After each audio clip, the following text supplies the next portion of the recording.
The Black, written by an unknown author. This is more than just a story. It's a warning. You are not safe at night. The moment your head touches your pillow, you are in grave danger. I cannot stress how imperative it is that you do not wake up. You hear everyone talking about how if you're having a bad dream or a nightmare, how you can pinch yourself and wake up. I would have happily gone along with this a couple weeks ago, not knowing just what exactly goes on when you are in an unconscious state. It started with a boy, just a small boy, around the age of 5. Me and the rest of my friends in the local police force were investigating a series of massive drug deals that led to this boy's house. It was around 3 in the morning, and we had awoken his parents with our furious ringing of their eerie doorbell. When they came to the door, they looked terrified and shooed us away, telling us, "It's not safe to wake him." I flashed my badge to show these people that we were here on business and needed to come inside to check the house for signs of drugs. They had the nerve to try and shoo us away again, stressing even more of some unseen danger. Why on earth would I listen to these people? You could see in their bloodshot eyes they were high as a kite, so I walked in not giving a flying fuck about what they had to say about it. I started the standard procedure search. I checked inside drawers and closets. I searched the kitchen, and I had one of my lieutenants do a search on the man and the woman, who reluctantly gave in. I looked inside one drawer in the kitchen and found it a little odd to be keeping a Bible in such a place. As I searched more and more, I found at least 3 Bibles in every room, all in the most obscene places that always tended to be at least 5 feet off the ground. I completed my search with a quick look around the ground floor one more time, and swapped with my lieutenant that I may question the parents while he searched the upper floors. The questions were to be normal procedure questions for someone who might be involved in drug dealing. Simple things like, have you been in contact with any unknown persons over the past few weeks? No, we have been at home for the past 3 months. We dare not go outside. Odd. Do you have any knowledge of what happened at Lionsville Park yesterday? Yes, we saw it all over the news. Some sort of shooting, correct? Yes. I don't ever recall anyone opening up the case to the media, but somehow it must have gotten out. We had received a call the other day while looking over the other 5 cases we had to work on, about a death in the park. We rushed to the scene, and while I looked over the general vicinity of the body, my men set up a perimeter and taped it off. The man himself was a mystery. His eyes were open wide and his mouth was agape, missing both top and bottom teeth. His body was in an awkward position as well. Both hands were up on his neck, and his legs were bent backwards, a full 180 degrees. There was no blood, besides the bullet hole in his throat. I was about to touch him when one of my men snapped a picture, and what was in that picture would haunt me for the rest of my life. I was about to continue my reminiscence when I heard a loud popping sound come from the inside of the house.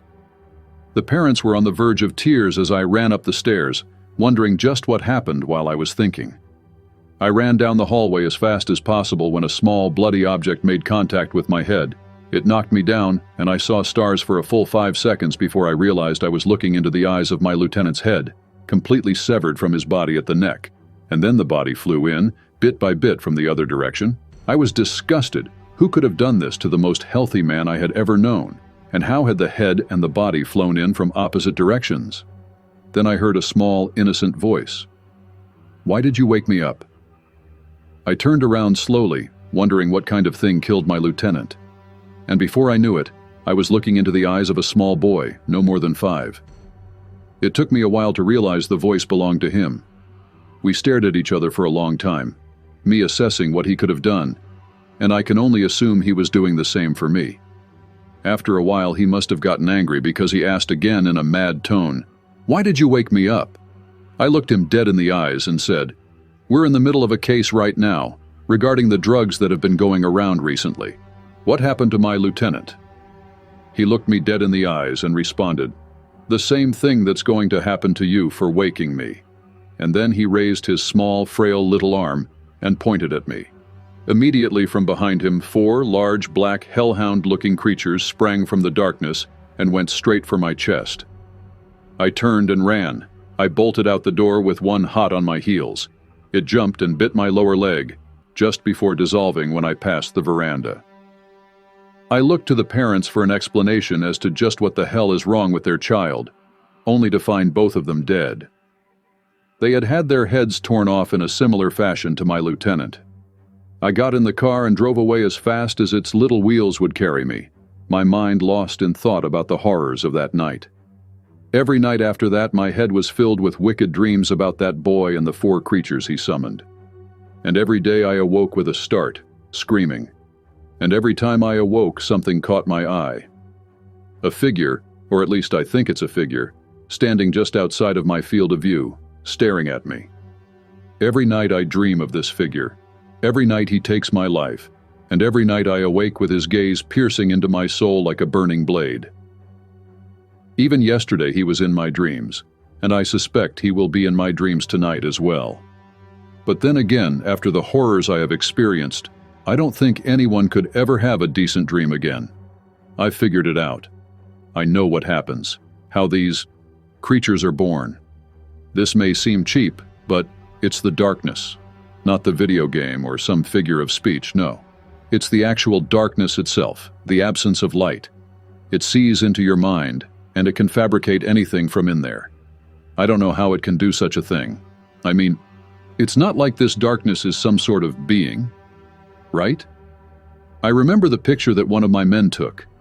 The dark shadow encasing the dead man's body, animating his arms and face, giving off the impression of pain and torture.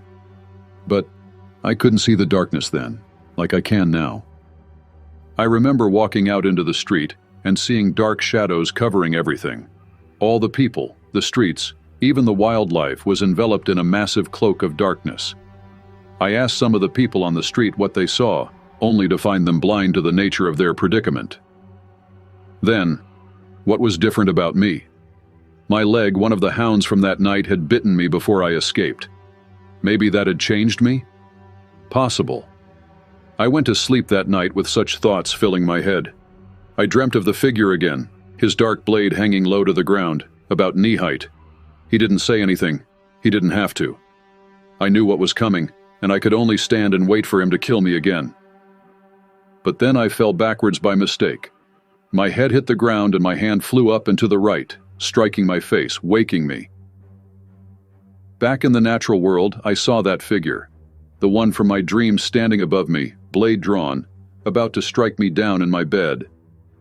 I screamed and he lunged out to silence me. I drew my gun from its holster that I keep beside my bed and unloaded into the shadow's chest. I emptied my entire clip into him, hoping that he would just die. He never did. He looked up at me, and for the first time, he opened his eyes. The smoke around him swirled viciously as he slowly opened his eyes. They were nothing more than 2 oval-shaped white lights, but the message they conveyed was enough to chill me to the bone for the rest of my life. You should not have seen this. Oh God, please help me. And he dissolved, back into the night.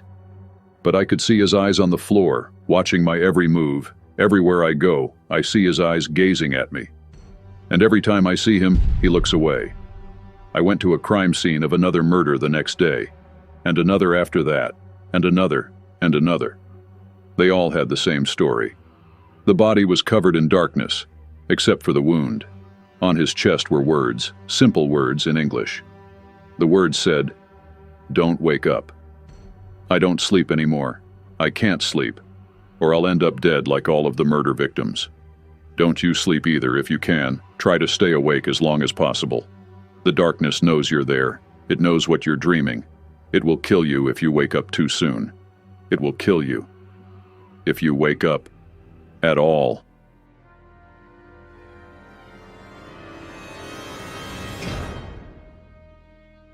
Hey family, a very big thank you to the unknown author for allowing me to narrate this awesome story. Be sure to check out his Creepypasta fandom profile for more awesome tales. If you would like to support us and make a donation, I'd be very much appreciative. I do have PayPal and a Buy Me a Coffee account. Be sure to also check out our merch store. There are plenty of designs and goods to choose from. You can also follow us. All my socials and all my other links are contained within the Linktree link below. If you enjoyed this video, then why not check out this next one? Here, on the right-hand side. Take care, everyone, and I hope you all have a wonderful and peaceful night. And don't forget, where fear is, happiness is not.